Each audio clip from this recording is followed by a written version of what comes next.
Վարդանյան նախ կխնդրեմ օրվա խորհրդով ձեր խոսքը շնորհավորանքը եւ կխնդրեմ մի փոքր մեկնաբանություն տալ երեկվա օրվա հետ կապված, մասնավորապես իշխանությունը իր կամքով հայտարարեց սգո օր եւ փաստացի այսօր Եղաբլուր այդ մենք չենք նկատել իրենց կողմից, երեք այսպես իրենց եկան, գնացին եւ վերջ։ Ես համոզված եմ, որ մեր նոր անկախ պատմության ամենամեծ ձեռքբերումն է հայոց բանակը, այսօր հայոց բանակի տոնն է, անկախ նրանից ինչ վիճակում է, մենք ինչ վիճակում ենք, ինչ հոգեբանական վիճակում ենք, սա տոն է, սա կարևորագույն տոն է, դրա առիթով շնորհավոր բոլորիս։ Մենք երևի թե հենց պետություն ստեղծել ենք, որ անվտանգ լինենք, ու այդ անվտանգության ամենակարևոր, ամենահիմնական հիմնասյունը մեր բանակն է։ Մեր անվտանգության երաշխավորը հիմնականում մեր բանակն է, մնացածը լրացնում են այդ բանակին, դրա համար այսօր այդ բանակի տոնն է եւ հուսով եմ ինքը մի օր վերադառնալու է իր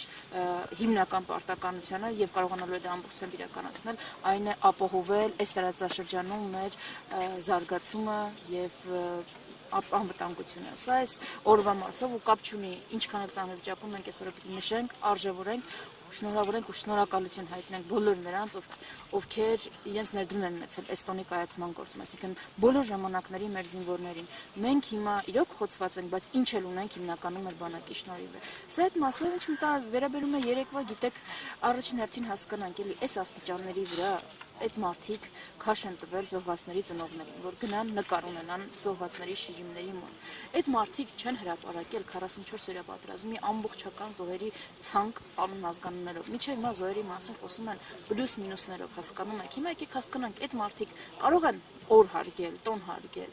Այո, որևէ մեկը դեմ չէ, որ միասնական մենք տոն պիտի ունենանք, բայց դա էլ մեր կարծիքով պետք է լիներ խորհուրդ ունեցող օր եւ չպիտի լիներ փախուստ, որ օրինակ նոյեմբերի 9-ին չգան, ամսի 28-ին չգան, սեպտեմբերի 27-ին չգան, դա պիտի չլիներ դրա իմաստը։ Դրա իմաստը պիտի լիներ ընտրել մի օր, որը արտահայտում է մեր հավերժական պայքարը մեր ինքնության համար եւ խոնարհվեինք բոլոր նահատակների շիրիմներին։ Բայց դե տրամաբանության չգնաց ամեն ինչ գնաց նրան, որ նենց հանենք, որ ամսի 28-ին չգանք բանին, հունվարի 28-ին չգանք հանկարծ Եղաբլուր, սեպտեմբերի 20-ին չգանք, նոյեմբերի 9-ին չգանք, որ կարծես արգելված այդ մարդկանց, հասկանում եք, բանակի մասին խոսել, մեր զոհերի պատերազմի մասին խոսել, եղած պատերազմի նկատի ունեմ։ Հիմա այս իրավիճակում կարծում եմ մարդկանց ներկայությունը դուք երեկել եք տեսել այսօր էլ ու դա ամենալավ պատասխանն է։ Արհեստական ինչ էլ փորձեն փաթաթել, չի ստացվի, դրա համար այսօր չմթագնենք այս օրը, շնորհավոր հայոց բանակի տոնը բոլոր նրանց, ում համար սա իսկապես տոն է։ Ես եմ